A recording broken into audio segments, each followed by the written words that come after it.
Shalom, shalom, amada do Senhor. Glória a Deus pela sua vida. O Senhor é contigo. Fique firme e forte, porque você é a menina dos olhos de Deus. Você é protegida do Senhor. Nós precisamos o quê? Amar ao Senhor sobre todas as coisas. Ter Deus em primeiro lugar. E nós também estamos no coração de Deus.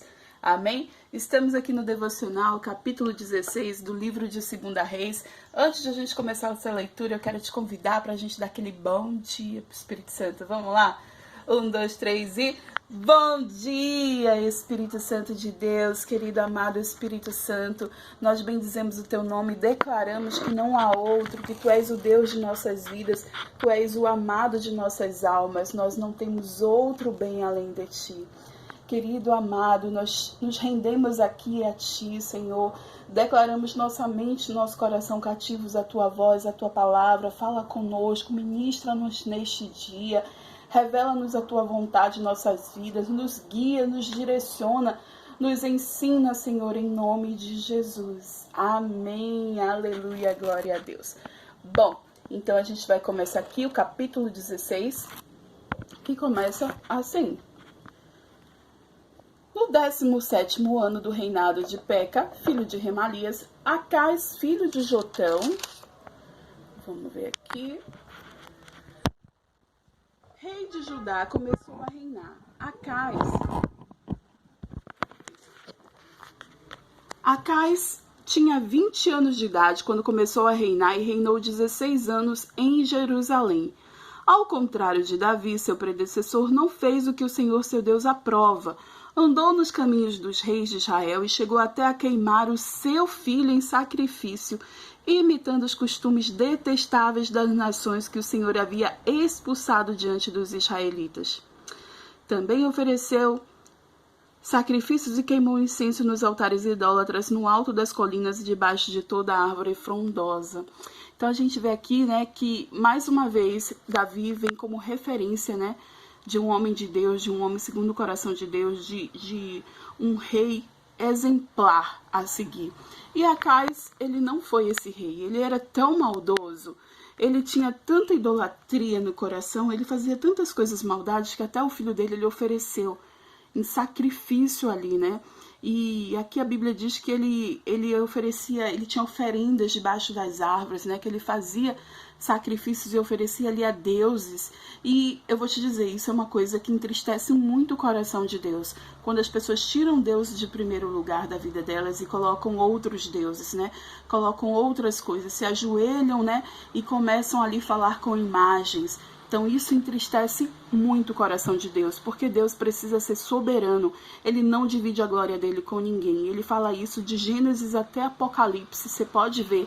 Ele não divide a glória dele com ninguém. Ele é o Deus soberano, ele é o Deus que criou o céu, terra, mar. Ele é o Deus que fez tudo, que fez a mim e a você. Então a ele precisa ser toda a honra, toda a glória. É a ele que devemos nos dirigir, pedir opinião, conversar e falar, e não a outros deuses. Amém? Vamos aqui seguir, versículo 5. Então Rezim, rei da Síria, e Peca, filho de Remalias, rei de Israel, saíram para lutar contra Acais e sitiaram Jerusalém, mas não conseguiram vencê-lo. Naquela ocasião, Rezim recuperou Elate para a Síria, expulsando os homens de Judá. Os edomitas então se mudaram para Elate, onde vive até hoje. Acais ajuntou a prata e o ouro encontrados no templo do Senhor e nos depósitos do palácio real e enviou-os como presente ao rei da Síria. Este atendeu o pedido, atacou Damasco e a conquistou. Deportou seus habitantes para aqui e matou Rezim. Olha só o que a gente está lendo aqui, né? Que Acais ele não está nem aí para as coisas do Senhor. Ele pegou as coisas do templo de Deus e enviou como presente para o rei da Síria. Ele não está nem ligando para as coisas de Deus, ele faz pouco caso, né? E eu não sei se isso já aconteceu na sua vida, de você... Eu falei várias vezes, eu ignorei Deus durante 8 anos da minha vida, eu estive afastada dele, ignorando, como se ele não existisse, sabe? Querendo fazer as coisas com a minha própria força, com a minha própria inteligência. E aí eu ignorava, porque parecia que se eu ignorasse ele não existiria, e não foi assim. Foram os 8 anos que eu me dei mal, que eu comi o pão que o diabo amassou, mas eu, orgulhosa, não dava o braço a torcer. Fiquei até onde pude, até que, enfim, meu coração, essa resistência toda acabou, meu coração foi quebrantado e eu consegui Eu consegui tirar todo o orgulho, a prepotência, tudo que me deixava o meu eu lá em cima, meu ego lá em cima, e consegui me render a Deus. Então, se hoje eu compartilho da palavra de Deus, é porque eu fui alcançada por esse Deus maravilhoso. Porque Ele me resgatou das trevas. Porque eu tenho certeza que eu tenho uma missão, eu tenho um propósito, e eu sei que você também tem, e a gente deve seguir essa missão, um propósito, falar da palavra de Deus. Se nós fomos libertas, se a gente tem livramento, se a gente tem coisas para falar do Senhor, então a gente precisa falar. A gente precisa falar porque tem pessoas que precisam ouvir. Tem pessoas que não é lendo a Bíblia de Gênesis e Apocalipse que vão conseguir ser libertas, mas é com testemunho. E eu sou um testemunho vivo. E eu vivo vendo milagres. Minha família é um milagre, meu marido é um milagre. Tantas coisas que Deus fez. Então, assim, Deus faz tantas coisas por mim e por você. Então, por que a gente está quieta, sem fazer nada? Sabe, só querendo receber. Deus, eu quero. Não.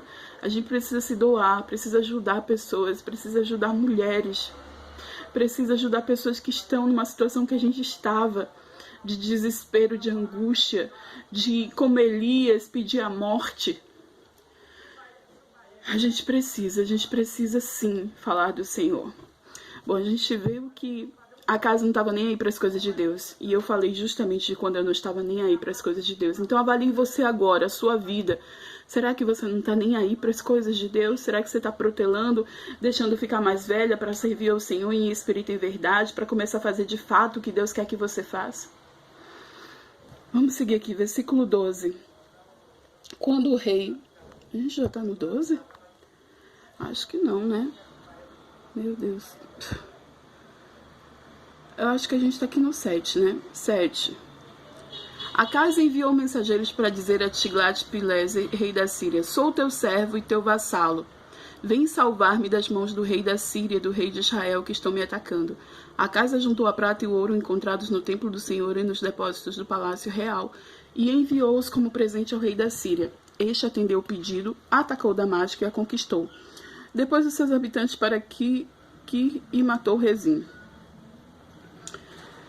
Versículo 10. Então o rei Acaz foi a Damasco encontrar-se com Tiglat-Pileser, rei da Síria. Ele viu o altar que havia em Damasco e mandou ao sacerdote Urias um modelo do altar, com informações detalhadas para sua construção. O sacerdote Urias construiu um altar conforme as instruções que Acaz tinha enviado de Damasco e o terminou antes do retorno do rei Acaz. Minha gente, misericórdia. Você vê ainda a problemática, né? Você lembra quanto tempo Deus levou explicando para Moisés os detalhes do templo, da arca, de tudo que ele queria? Sabe como o rei Davi juntou toda a riqueza e os planos para fazer o templo do Senhor, e como Salomão se envolveu nisso e teve ali aliados, amigos, pessoas que permutaram ali, enviou cedro do Líbano, ouro de Ofir, tantas coisas, quantos detalhes, quanto foi isso? Sabe, e o rei Davi disse: eu sei, Senhor, que nem os teus pés cabem na terra, são estrados, mas eu quero fazer um templo para ti, porque eu não mereço estar num palácio e o Senhor morando em tendas. E aqui vem Acaz, inveja, foi em Damasco, na Síria, no reino inimigo, viu algo lá que chamou a atenção dele, chamou tanta atenção dele, né, que ele simplesmente mandou que fizesse um para ele. E construiu um altar de deuses estranhos. E mandou para o sacerdote. E o sacerdote foi rápido em fazer isso, que antes que ele voltasse já estava pronto. Minha gente, esse é um coração de inveja, de idolatria, de adoração a deuses. Eu não sei como está o seu coração hoje, mas em nome de Jesus, faça essa avaliação. Agora sim, versículo 12. Quando o rei voltou a Damasco e viu o altar, aproximou-se dele e apresentou ofertas sobre ele. Ofereceu seu holocausto e sua oferta de cereal, derramou sua oferta de bebidas e aspergiu sobre o altar o sangue dos seus sacrifícios de comunhão. Ele tirou da frente do templo, da parte entre o altar e o templo do Senhor, o altar de bronze, que ficava diante do Senhor, e o colocou no lado norte do altar. Então o rei Acaz deu estas ordens ao sacerdote Urias: no altar grande ofereça o holocausto da manhã e a oferta de cereal da tarde. O holocausto do rei e sua oferta de cereal, e o holocausto e a oferta de cereal e a oferta derramada de todo o povo.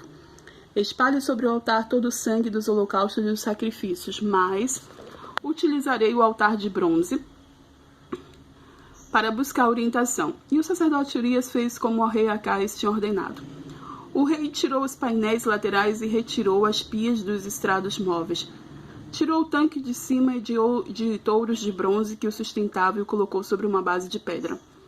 E por causa do rei da Síria tirou a cobertura que se usava no sábado, que foi construída no templo, e suprimiu a entrada real do lado de fora do templo do Senhor.